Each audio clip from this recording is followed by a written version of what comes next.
So here we go, and this is Geneva calling you, and if you're hearing again sounds in the background, it's still not over. We still have some helicopters flying in the air because of the big visit this week, because he came, the US president and the Russian president, he came, he met, he left again, and it was a good success for Geneva and hopefully for the world.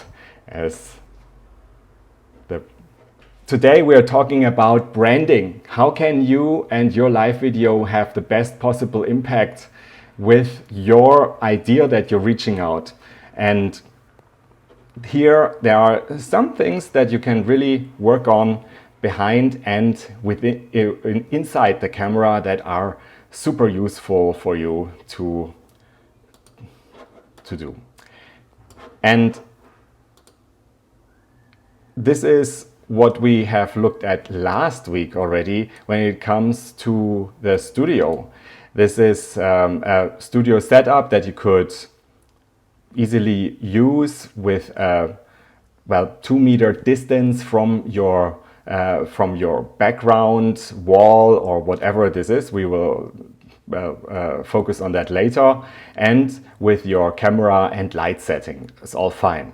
But today, when we are talking about video branding, it's basically about these two factors here: the background and the camera itself, or say it in another way, how the picture that comes from the camera is then reused or put together and basically processed, that it is the look and feel that you would like. And let me show you what I mean with that. Studio background is normally something like that. So you have a huge studio in the TV, and it could be like super sophisticated, large. So you have cameras coming back and forth. As we learn these days, it's not such a rocket science anymore to build your own studio and to have your own little professional setup with camera, lights, and sound. It can look like this. So it's a real background that you're using, and if you have a nice camera, it all looks okay. So for example, here I have a picture with somebody making a live video and having like an office background. Then you can also certainly have a more homey style background, a living room background. That's all fine. And here, that is a ServiceNow live that was broadcasted last year around that time. And it's all fine. So that's a possibility for a background. What other possibilities do you have? And certainly bookshelves. So I'm sure everybody of you has seen a Zoom with a sophisticated bookshelf in the back and a lot of stuff in the back. So if this is the best possible way, we will have a look at this later, but just giving you some ideas. Even if you have a bookshelf, you can make it orderly and nice, like this guy here. He actually arranged the books by color. That was seen as something special and got a real internet hype in this regard. But also when it comes to, this year I found this article that the rise of the credibility bookcase made the sales of libraries soar during the Corona pandemic. So I don't know, definitely if you need the bookshelf and if you need to now get books for your background, it can be so much easier. Let me just tell this to you from the start.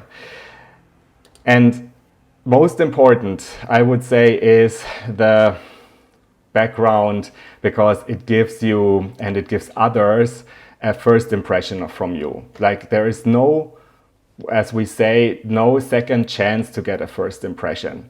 And shouldn't the background be something that represents you, that is well, clean and, well, kind of connects with your idea, with your mission, with your company. And I think this influencer, Mary Smith, does it really, really well.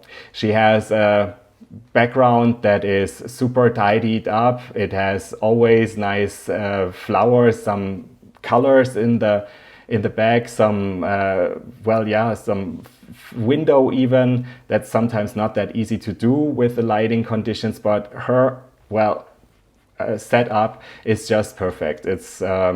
She has super light. She is she wears something all the time differently, so doesn't even need to do that. If you do your lives, there are people like having the same style all the time, but maybe you get the idea. So this is something that you could do as well. So you don't have to show like all the books you have just because you have a bookcase in the back. So you can either decide to make a space of the bookshelf really tidied up and sort of clean and simple, and or you don't have to show it at all and sort of use something else. And this is something that we see more and more. So as we expose ourselves now through live video, a lot of people are afraid, okay, so people are seeing something about my life that I don't necessarily want to show. Yes, but it's the same thing when you're doing a phone call. You don't want to have like the TV sound in the back, for example. You curate your atmosphere, your background, so that it makes the audience fit what you actually like to see them. And so thanks, Mary Smith, for your example. I took the liberty to use that. I know that you are particularly interested in having the best impression and say, okay, is this a good picture? And you can really see it on her social streams. When she does a live, she is really out there and does a fabulous job. And all the best, good continuation to my fellow influencer in the States. So this is something that I picked from a course and from Adrian Salisbury, who is an influencer as well and a video coach and a life coach. He has shown this once on his social networks, and this is something that I just wanted to make you consider as well. So you can have any type of condition. You can have a garage to a basement or something, but not necessarily everybody needs to see that. So you can curate the background. This is as it was shown, the garage and how it looked, and then this is the impression that the viewer is getting. And so this is a fine idea. So it represents you in a way how you would like people to be to appreciate you and to receive you, and it's clean, organized, and the most important, it does not distract, because most important is you want to lead the audience attention to what you think is most important. Therefore, be wise with the selection of what you are presenting.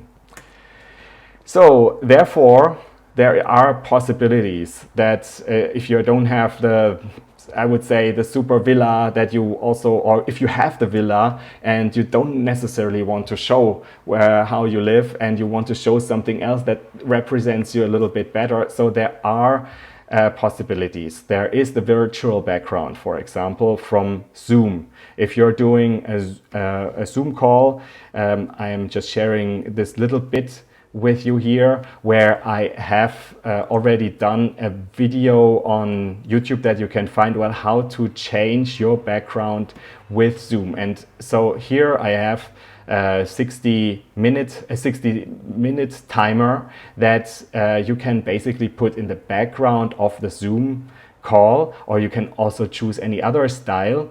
But this is here done in a way that Zoom and the computer is detecting your face and fading out the shape of everything else that is around. And so therefore you you have the background relatively nicely blended in your face and your head. But as you can see here on top on this video, there is always this shade around, and it's constantly moving because the computer is constantly calculating. It is a possibility, but I would say it's not the nicest, and it's certainly not something that looks super authentic. So therefore I would highly recommend to use these kind of backgrounds just if you really have a purpose, a real purpose and an idea why you're using them.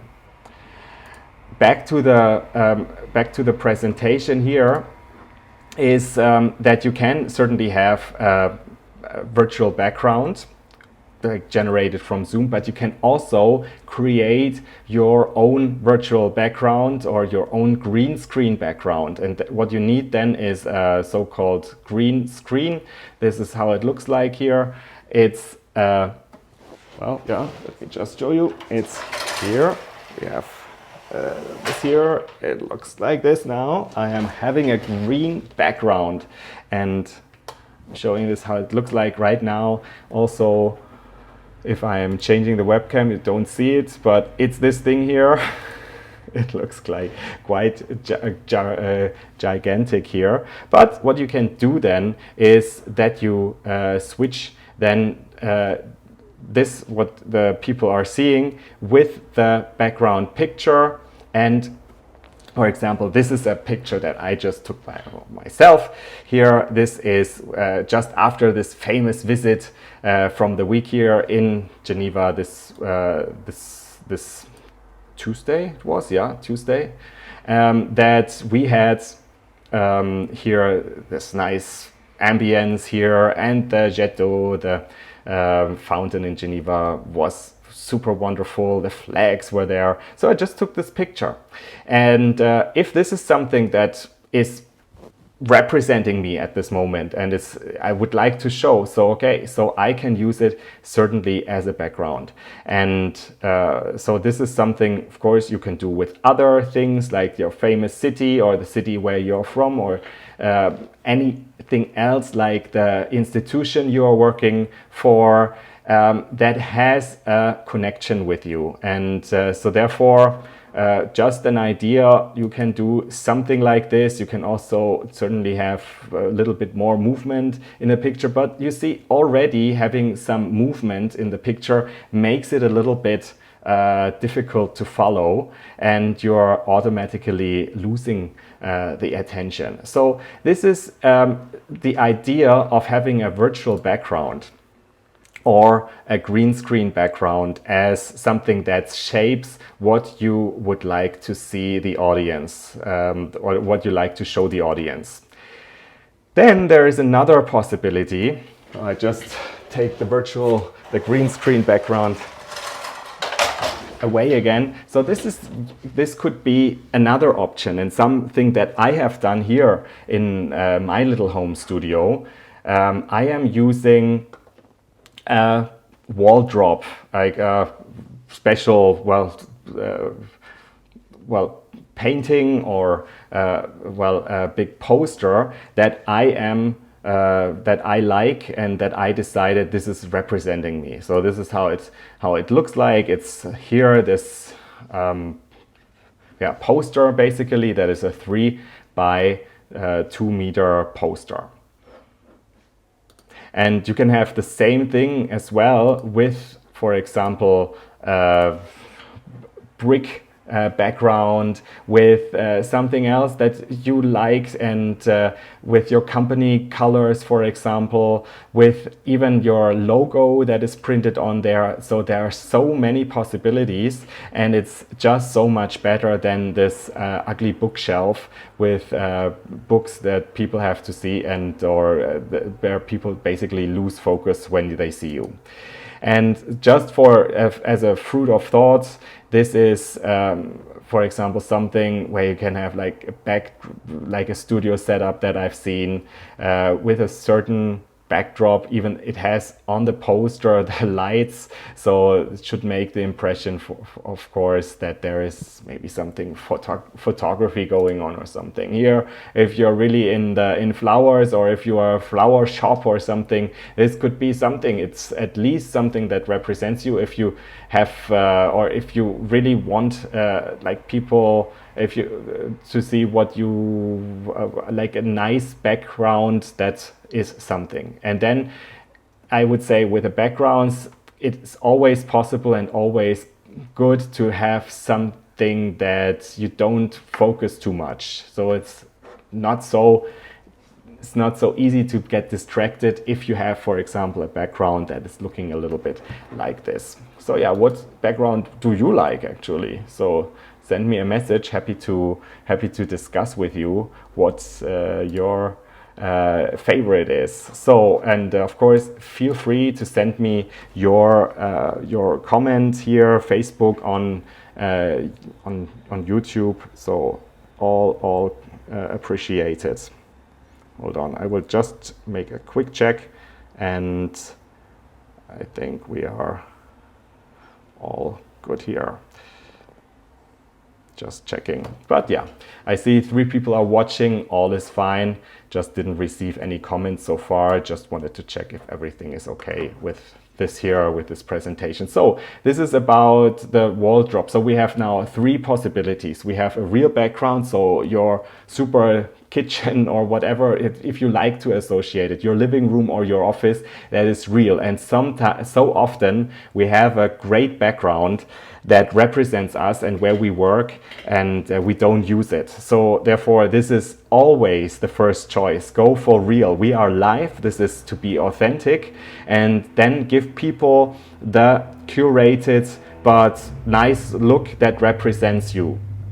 All fine with that. If you don't have the possibility, you can go for a virtual or green screen background. That's also possible, or just get your own background as a poster. And there are so many possibilities, and it's even not so it's even quite affordable, I would say. You can even have your company logo printed on on a poster, and go for it. So I just wanted to stress again the poster idea. The minimum width that you need is probably 1.5 meters, because the camera needs some exposure, or has some exposure, and so otherwise the camera has to be very, very close to your face to get to still have the background full screen. And therefore a width of 3 meters with a height of 2 meters, that's something that I used and found you can actually not have it large enough, because that gives you more possibilities to get different perspectives. And here is something, of course, not to forget. So you can use your white wall and or your colored wall and make great accents with light. And so with the background, I would see the simpler the better.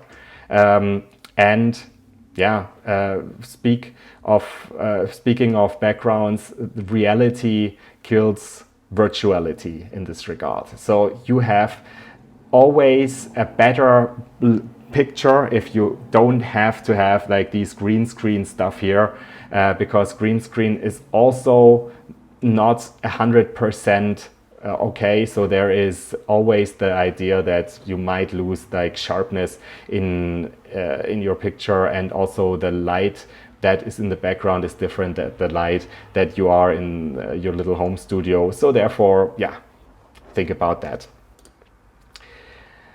Here is the summary, what you can consider when you're thinking of your background. So it's clean, it has to be clean, it has to be like neat, that people don't get lost seeing you.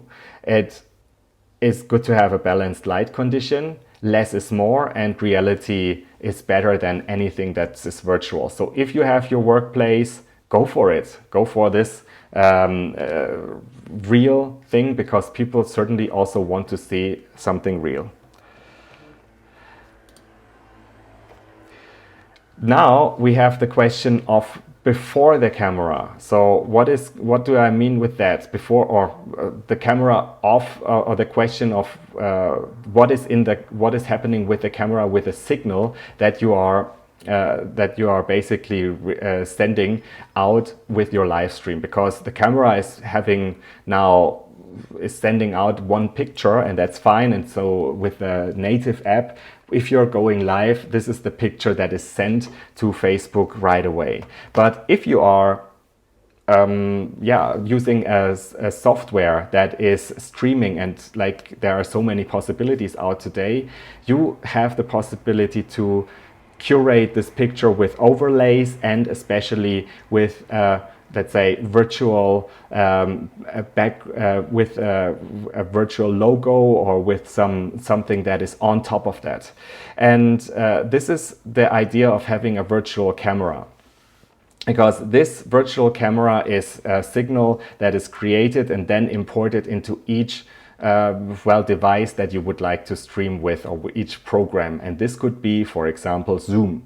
So the virtual webcam is a software application that allows users to use their computer's resources during a video call instead of a live webcam or a live digital cam.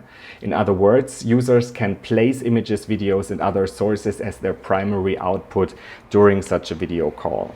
And what is it good for at the end? It's another way to create a more sophisticated overlay of video, images, and feeds, which then gets treated by Zoom, Teams, or other software, or like your Facebook app that is then streaming it.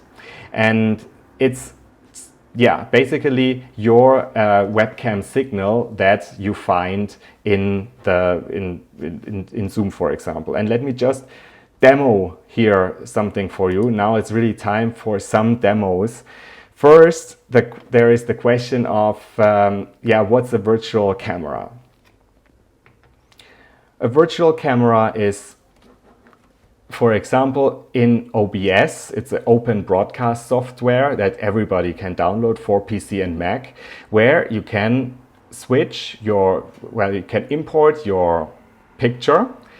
You can then overlay here a transparent PNG file. And this transparent PNG file is then overlaid and shows already in the picture that, okay, this is your feed, this is your picture, and this is what you're doing. And so what is happening now, or what I did here in this little demo, is that I'm using this now as a virtual camera for Zoom, and I'm going into Zoom and I'm using that as my virtual camera. It was already normally in, and so here we go. I am sort of showing everybody when I'm going out with Zoom that, okay, Daniel Schwenger live coaching, that I am doing this here, and this is my curated picture. That's one thing. And now you would probably ask, okay, so how can I do that myself? So this is a program called OBS, Open Broadcast Software. You can install it and then, basically put in your signal from the webcam and then put an overlay picture like a PNG picture on top. What is a PNG picture? Well, it's a special picture format. How can you do a transparent PNG picture? Something like that. So here is a software that that is called Photopea. This is basically Adobe Photoshop that is online and is a free version. Here I'm showing you how I did this overlay that you have just seen from me using in OBS and then in Zoom. So here I'm using the right format for the screen format for streaming.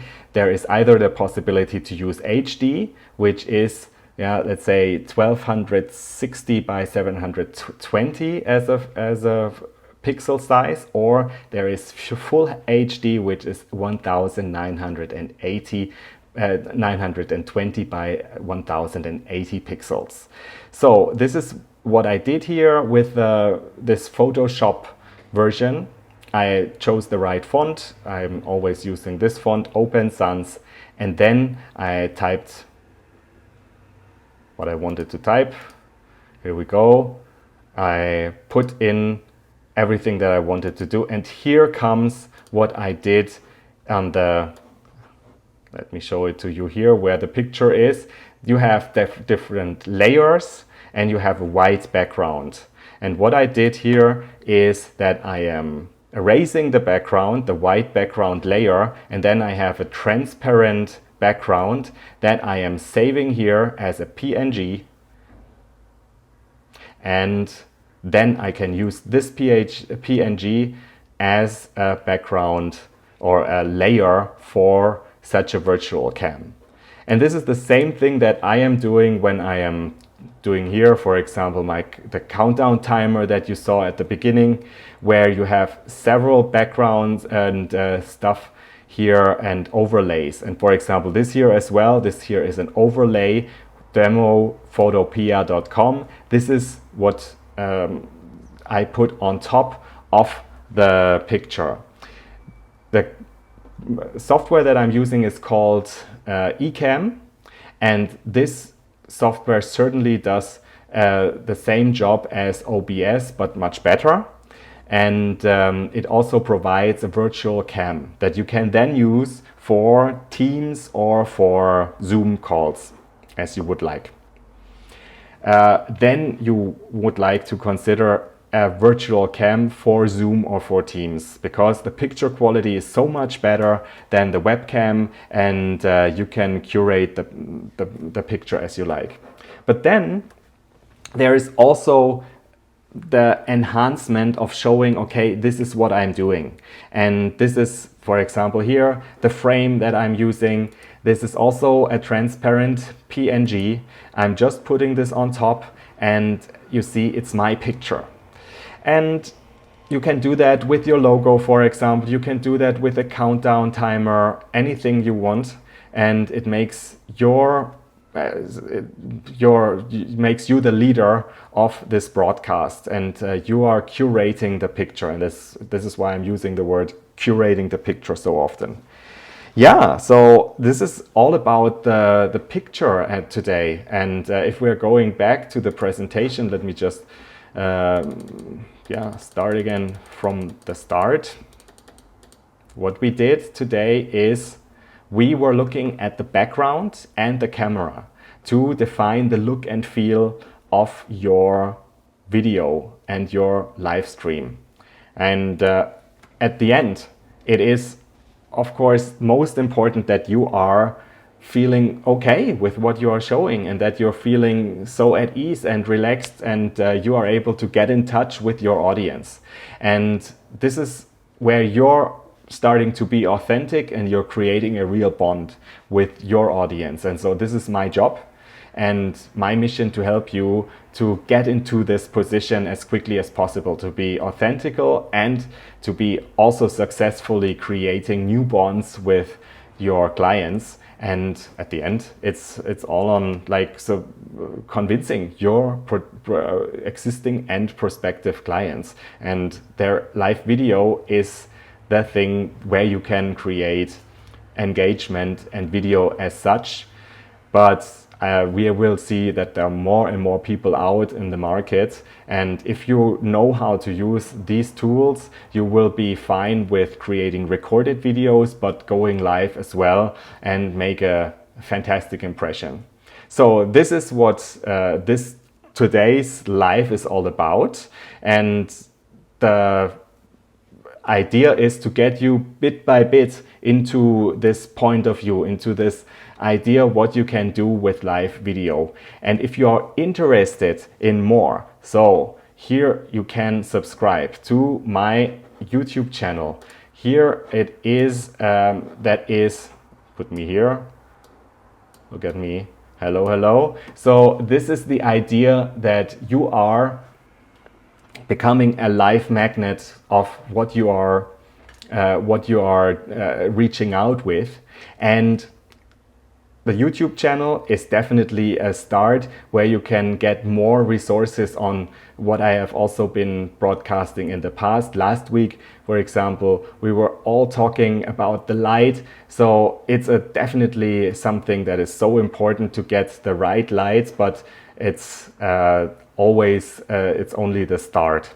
But on the other hand, it's not so difficult to make a super impression with only little means. I've showed last week, for example, it is so easy to get the right set up for just a few few hundred dollars, and for a minimum investment. And even like if you have a webcam already, or a computer, laptop computer, it's no big deal to put your camera, for example, on the eye level. So this is already something where you are directly connecting with your audience and create the much better impression. Yeah, so thank you very much for your today's attention, and this will also be at the replay, of course. And this is the idea, helping to enable you to become a live magnet. So I'm showing you the little introduction that you also see on my YouTube channel, and you are really highly invited to subscribe, because next Friday will be the live at the same time for English viewers. And here we are going to get to the next question about the sound of the live and what you can do to get the best possible connection with your audience there. So have a great day, and looking forward to connecting with you and seeing you soon next Friday. Bye-bye. Hi there, I'm Daniel, a digital marketing professional and live broadcasting expert here in Geneva, Switzerland. From 2015 to 2016, I was working as a broadcast journalist, YouTube influencer, and worked for a bank, interviewing over 400 people in a live studio environment. Live streaming becomes more and more important because it creates the engagement to create bonds to existing clients and to reach out to new clients successfully. And this is my mission, to help you to reach out authentically and successfully to your potential and existing clients. I will be streaming regularly about how to really put your live streams on the next level. Follow me also on YouTube, where you can find tutorials, reviews, and examples how to become a live magnet.